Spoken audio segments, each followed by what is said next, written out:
Hello, welcome to ArtTutorialsOnline.com. My name is Paul Priestley. Today we're going to be looking at the second in my series on edges, not outlines, and we're going to be using graphite broken into pieces and using those. It's going to be so exciting. So let's make a start. Come on. For this drawing I'm going to be using Lyra graphite as I did in the previous tutorial, and I've broken it up into 3 separate sections to use in the drawing. You can find details of graphite in the description below. You may also be looking at the pot itself. I drew the pot obviously before the tutorial started. If you want to know how to draw a pot with equal sides, then check out the video that is in the description above at the moment, and that will show you how to do that. Now, as you can see here, I'm using the graphite as we did before, pressing more on one edge than on the others. So I'm going to go all the way around the pot and establish the background first.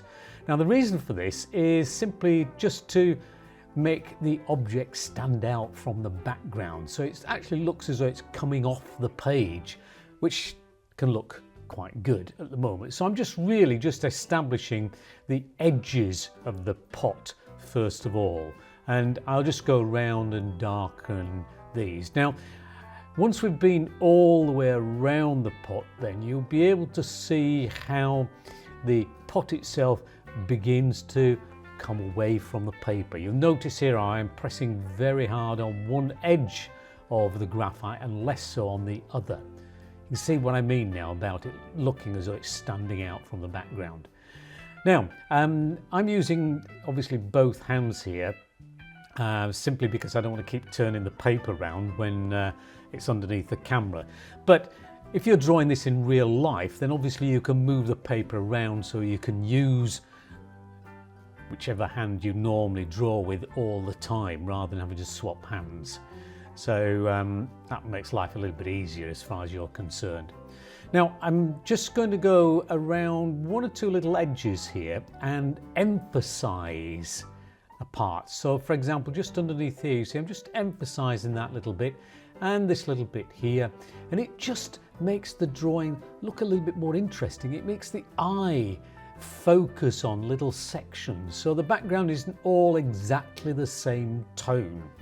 So emphasizing some of the edges gives the drawing a little bit more impact. Now, before you start shading the pot itself, you need to establish where the light's coming from. In this case, the light's coming from the right hand side. So it's shining on there. So the inside of the pot here is going to be quite dark, as you can see. And I'm darkening this edge along the top here. You'll notice that I am leaving a white border, and that gives me the thickness of the pot. I haven't drawn this, I've suggested it, which is what you can do when you use edges rather than outlines. A little bit of shadow on the spout there, just tidy it up with an eraser if you make any mistakes. I've just gone a little bit too dark in that corner, so I just have to shade it round a little bit. So I'm now beginning to establish the side of the pot. Now you'll notice how, as we come around here, how the graphite is beginning to make the pot look much more three-dimensional, because I am now pressing on equally on both sides of the graphite so I can get a nice smooth edge. You'll notice that as we're doing this, I'm beginning to establish the light and shade, but I'm also thinking carefully about where the edges are. You'll notice now I'm coming down the side of the pot because, as I mentioned, the light is coming from the right hand side. So the left hand side of the pot is going to be darker. I'll go back and darken that further later on, but we just want to establish the shapes. When putting shadow on the side of the pot, as we've got here, you must make sure that you try to follow the shape of the pot. Don't just draw the shadow straight down. Make sure you follow the shape of the pot. Imagine you're drawing around the pot itself, because it will make it feel so much easier if you can do that. Now, I'm just going to establish the handle of the jug. We're just going around establishing dark shadow underneath here, and obviously the darker shadow down this one edge. Just establishing now lighter shadows on top of the handle. Okay, we'll need to darken some of this down a little bit more later on because the shadow's a bit too light. Just darken the shadow being cast by the handle now, as you can see there, and just emphasising the background a little bit more and darkening the handle because that will need to be done.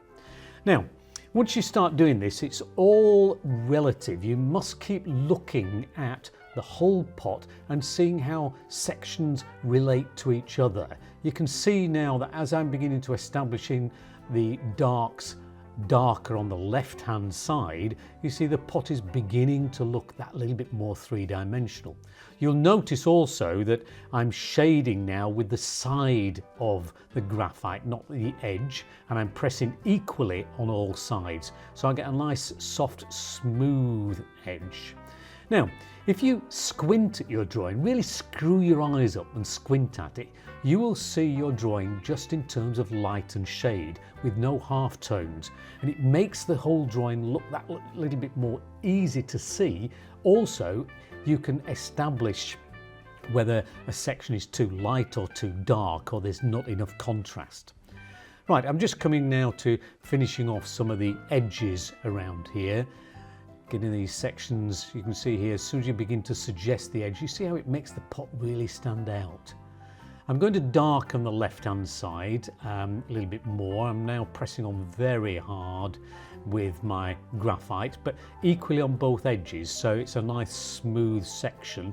And gradually, as I come down here, I'm putting less and less pressure on, so it's a gradual change in tone from the really dark tone to a lighter shadow. You see how the edge now of the pot, the top edge, really stands out because it's nice and light in comparison with the dark shadows on the inside of the pot. Now you can also use an eraser just to finish things off. If you've gone too dark, then you can always just go over and add a few highlights with the eraser right at the end. Okay, I think we're more or less finished there. I hope you've done a good drawing. I hope you followed this well.